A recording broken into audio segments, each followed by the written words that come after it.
नमस्कार, मैं पलक। Daily news 9 में आपका स्वागत है। डालते हैं नजर आज की मुख्य खबर पर।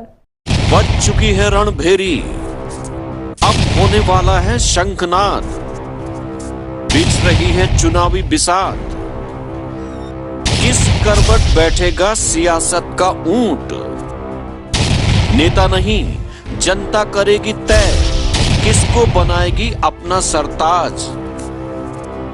चुनाव से पहले चुनाव की बात, हर दावेदार से कराएंगे आपकी मुलाकात।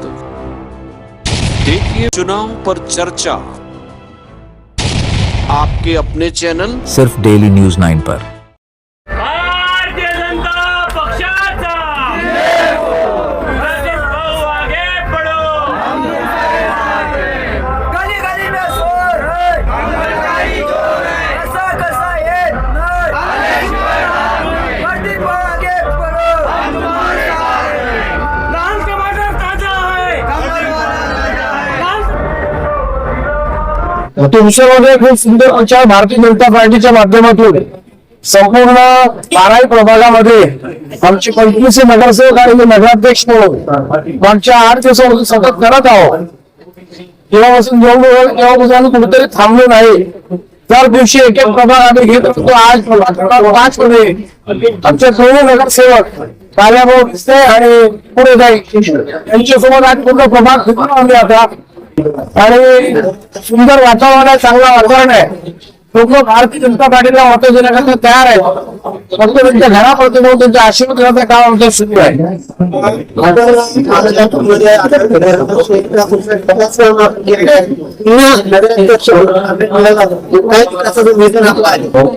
मागच्या 5 वर्षामध्ये जेव्हा मी नगराध्यक्ष होतो, तो कार्यकाळ खूप सुंदर आणि चांगला गेला। त्याच्यामध्ये 2 वर्षाचा कोरोना काळ सुद्धा होता।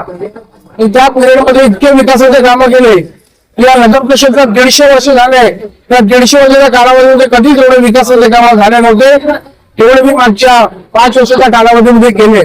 शिक्षण क्षेत्र असेल, वेगवेगळे विकास कामं असतील, सगळं समाजाचे समाज मंदिर असतील, नगर परिषदची बिल्डिंग असेल किंवा आपलं एज्युकेशन करिता मोठ्या प्रमाणावर मोठी सुंदर एक आपण एक वास्तू बांधली आंबेडकर नगरमध्ये, अभ्यासिका बांधली, हे असेल पाणी पुरवठा योजना असेल, असे भरपूर मोठे विकासाचे कामं तुमच्या शहरात केले।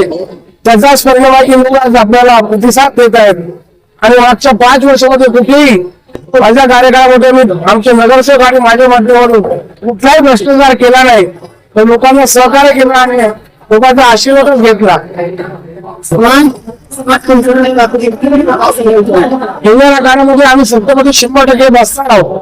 आज राज्यामध्ये आमचे मुख्यमंत्री आदरणीय देवेंद्रजी फडणवीस साहेब आहेत, केंद्रामध्ये नरेंद्रजी मोदी साहेब आहेत आणि डबल इंजिन सरकार ऑलरेडी सुरू आहे आणि आमचा जर डबल इंजिन लागला तुमचा 100% लागणार आहे। माझा विजन येणाऱ्या काळामध्ये तुमचा स्मार्ट सिटी बनवण्याचा आहे। शिक्षण क्षेत्रामध्ये भरपूर मोठ्या प्रमाणामध्ये काम करायचं आहे। तुमसरची हद्दवाढ झाली, हद्दवाढ मिस केली। आधी तुमसरचा जो क्षेत्रफळ होता त्याच्यापेक्षा डबल क्षेत्रफळ झाला। त्याच्यामुळे औद्योगिक क्षेत्रामध्ये काम करण्याकरता कितीतरी जागा उपलब्ध झाली।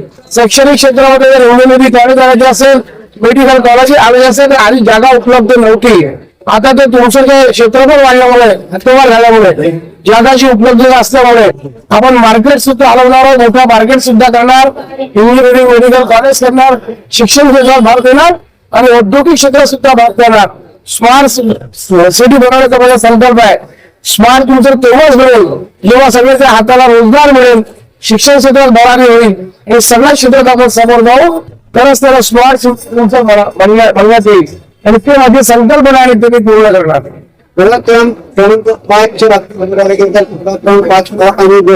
कशा प्रकारचा विकास समोर घडवणार आहे? निश्चितच हा तुमचा मध्यभाग आहे आणि याच्यामध्ये आमचे दोन्ही नगरसेवक माझ्यासोबत 100% येणार आहेत। या प्रभागामध्ये आता किती अंदाज छोटे मोठे प्रॉब्लेम्स मला आढळून आले, सगळे प्रॉब्लेम आम्ही सॉल्व्ह करणार। चांगला हा प्रभागाला सुंदर करण्याचं काम करणार।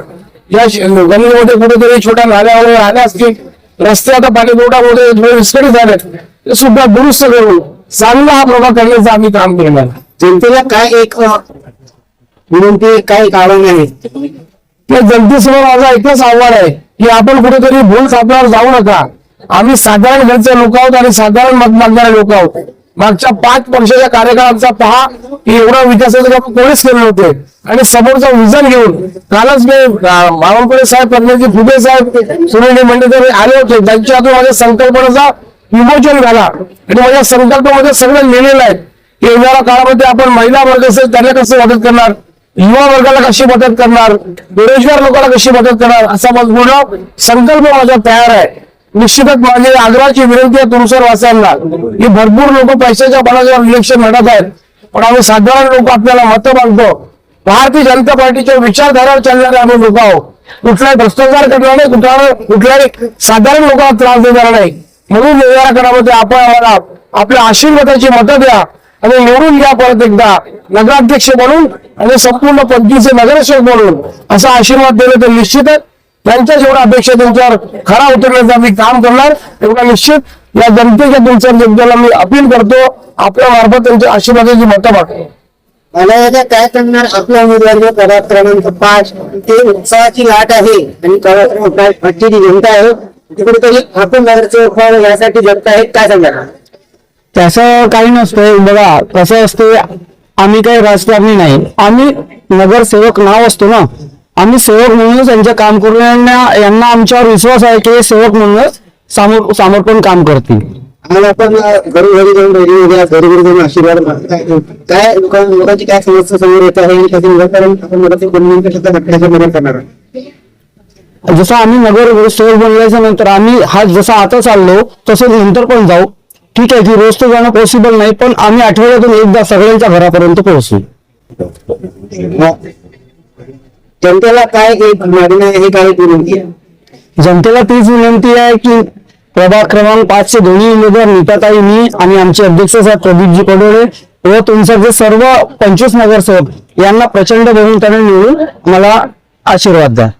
काय सांगणार, आपण फिरत आहात अध्यक्षपदाचे उमेदवार सुद्धा आपल्या प्रभागाने फिरत आहेत, काय वाटत त्याच्या प्रकारचा अनुभव येतो? अनुभव चांगलाच होत आहे आता, कारण सगळे सर्व जे पॉझिटिव्ह वाटत आहे आम्हाला इलेक्शन आम्ही जिंकू म्हणून.